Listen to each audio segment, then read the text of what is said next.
समयमा गुज्रदैछौँ। तपाईँ हामी सबैलाई थाहा छ, मुलुक एउटा विराट परिवर्तनको सङ्क्रमणको दौरबाट गुज्रदैछ। सङ्क्रमण आफैमा चुनौती पनि हो र सम्भावनाहरूको अवसर पनि हो र हामीले सङ्क्रमणलाई अवसरको रूपमा बदल्ने जुन सङ्कल्प गरेका छौँ त्यसलाई कसरी सफल बनाउने भन्ने कुरा मलाई लाग्छ सिङ्गो नेपाली समाजको एउटा साझा सङ्कल्प हो र हुनुपर्छ।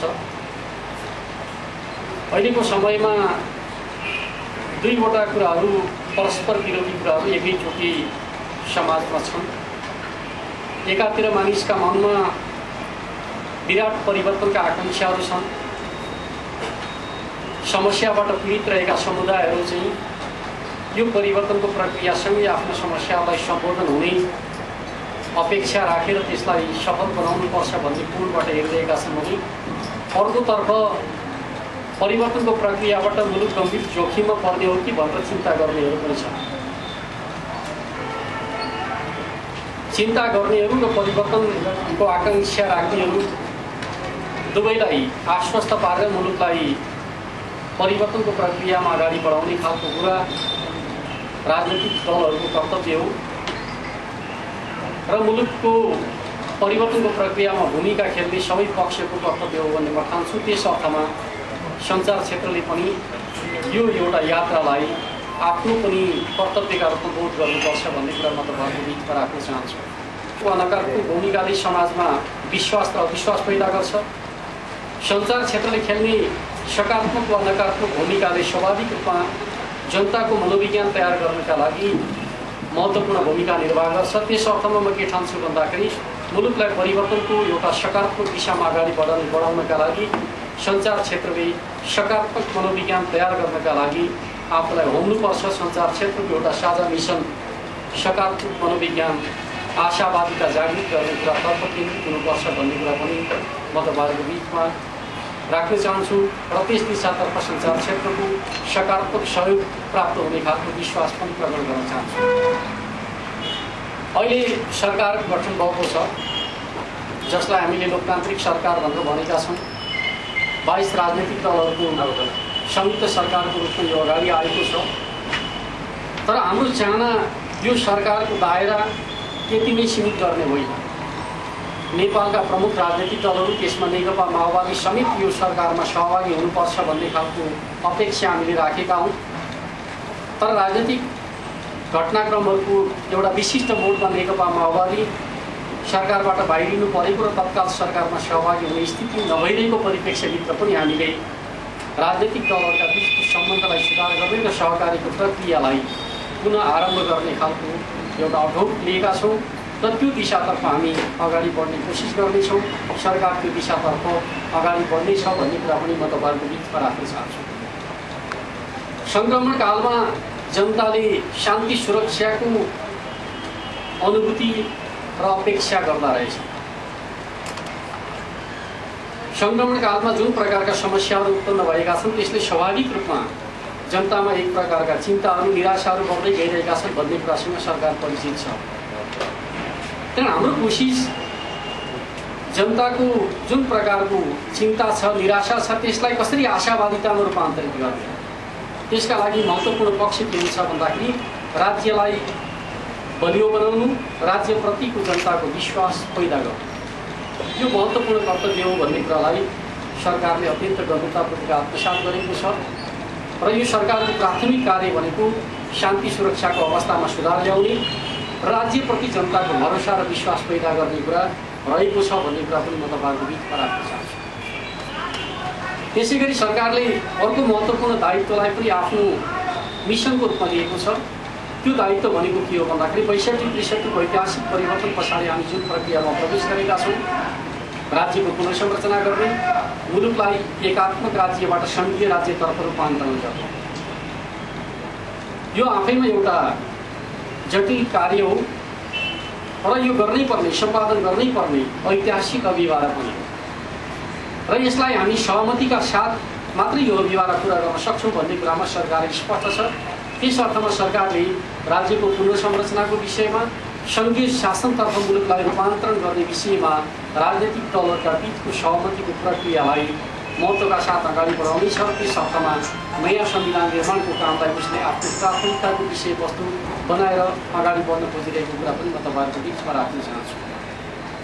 एउटा मनोबललाई वृद्धि गरिकन चाहिँ समाजको एउटा सक्रिय नागरिकका हैसियतमा उनीहरूलाई स्थापित गर्ने दायित्वलाई पनि आफ्नो एउटा महत्त्वपूर्ण कर्तव्यको बनेको छ। त्यो दिशातर्फ पनि सरकार अगाडि बढ्नेछ भन्ने कुरा पनि म तपाईँहरूको बिचमा राख्न चाहन्छु। परिवर्तन सापेक्ष अर्थ राजनीतिक दिशा निरूपण गर्न नसक्ने पनि परिवर्तन दिनु हुन सक्दो रहेनछ। विगतको लोकतान्त्रिक अभ्यासको सार यही नै हो। त्यो कुरालाई गहिरो गरी आत्मसात गरेको सरकारले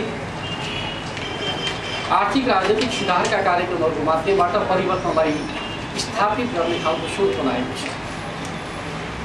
र अन्त्यमा म तपाईँहरूसँग के कुराको अनुरोध र आग्रह गर्न चाहन्छु भन्दाखेरि आम मानिसहरूका मनमा यो सरकारको स्थायित्वका बारेमा प्रश्नहरू छन्। यो सरकारले स्थायित्व प्रदान गर्न सक्छ कि सक्दैन? म तपाईँहरूको बिचमा के कुरा बताउन चाहन्छु भन्दाखेरि हामी यो सरकारको स्थायित्वका सन्दर्भको बारेमा धेरै गम्भीर छैन। स्थायित्वभन्दा ज्यादा हाम्रा लागि मिसन हो भन्ने कुरा म तपाईँहरूको बिचमा राख्न चाहन्छु। हामीले 1.5 वर्षकै बिचमा यसलाई आफ्ना मिसनहरू पुरा गरेर बिदा गर्नुपर्छ। हामी 1.5 वर्षभन्दा लामो समयसम्म यो सरकारलाई अगाडि बढाउने पक्षमै छैन। त्यस अर्थमा स्थायित्वको प्रश्न अहिलेका लागि त्यति महत्त्वपूर्ण प्रश्न होइन जति महत्त्वपूर्ण प्रश्न चाहिँ मुलुकका सामु आइपरेका तात्कालिक दायित्वहरूलाई पुरा गर्ने कुरा हो। शान्ति सुरक्षाको अवस्थामा सुधार ल्याउने कुरा, राज्यको पुनर्संरचनाका माध्यमबाट सङ्घीय राज्यतर्फ रूपान्तरण गर्ने कुरा, नयाँ संविधान निर्माण गर्ने काम सम्पन्न गर्ने बित्तिकै यसले नयाँ निर्वाचित सरकारलाई सत्ता हस्तान्तरण गर्ने खालको काम गर्नेछ। र त्यो काम गर्नका लागि हामी लामो समय लिने पक्षमा छैनौँ। छोटो समयमा 1.5 वर्षकै अवधिमा हामीले त्यो काम पुरा गरेर चाहिँ स्वाभाविक रूपमा नयाँ जननिर्वाचित सरकारलाई अघिबाट सुन्पर्ने खालको चाहिँ मिसन यो सरकारको रहेको कारणले गर्दाखेरि स्वाभाविक रूपमा स्थायित्वको प्रश्न त्यति महत्त्वको प्रश्न होइन भन्ने खालको कुरा म तपाईँहरूको बिचमा राख्न चाहन्छु। को परिस्थिति राजनीतिक दलहरूका बिचको सम्बन्ध बिग्रिएको अवस्थाबाट उत्पन्न भएको सिर्जना भएको परिस्थिति हो। र यो सरकारको मिसन भनेको सम्बन्धहरूलाई सामान्यीकरण गर्ने हो, सम्बन्धहरूलाई सुधार गर्ने हो। समस्या छ भन्ने कुरालाई बुझेर हामी अगाडि बढ्न कोसिस गरिरहेको कारणले गर्दाखेरि म के ठान्छु भन्दाखेरि समस्याहरूबाट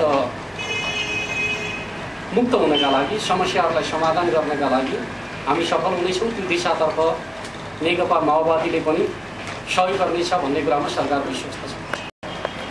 विभाजनबाट होइन, राष्ट्रिय हितका प्रश्नहरू राष्ट्रिय राजनीतिक शक्तिहरूका बिचको एकता, राष्ट्रिय शक्तिहरूका बिचको एकताबाट प्राप्त हुन्छ भन्ने कुरामा हामी स्पष्ट छौँ। र हामी त्यसका लागि राजनीतिक दलहरूका बिचको एकता र सहकार्यलाई जोड दिन्छौँ। बिग्रेका सम्बन्धहरूलाई सुधार्नका लागि कोसिस गर्छौँ। त्यसबाट अगाडि बढ्नका लागि हामी प्रयत्न गर्छौँ। यिनका निर्णयहरूसँगको असहमतिका कारणले गर्दाखेरि राजनीतिक सम्बन्धमा कस्तो प्रभाव पर्छ भन्ने प्रश्न छ। हामीले लिएको निर्णय कुनै नयाँ विषय होइन। राजनीतिक दलहरूका बिचको सहमति र सहकार्यको यात्रामाथि समस्या पैदा भएपछि जुन प्रकारको विशिष्ट स्थिति उत्पन्न भएको थियो त्यसको सुधार मात्रै हो। कतिपयलाई के लागिरहेको छ भन्दाखेरि वैशाख 20 गतेका दिन लिएको निर्णयलाई रद्द गर्ने सन्दर्भमा नेपाल सरकारले जुन प्रकारको निर्णय गरेको छ त्यो निर्णय चाहिँ नेकपा माओवादीसँग असहमति पैदा गर्नका लागि गरिएको निर्णयका रूपमा चर्चा गर्ने कोसिस भएको छ।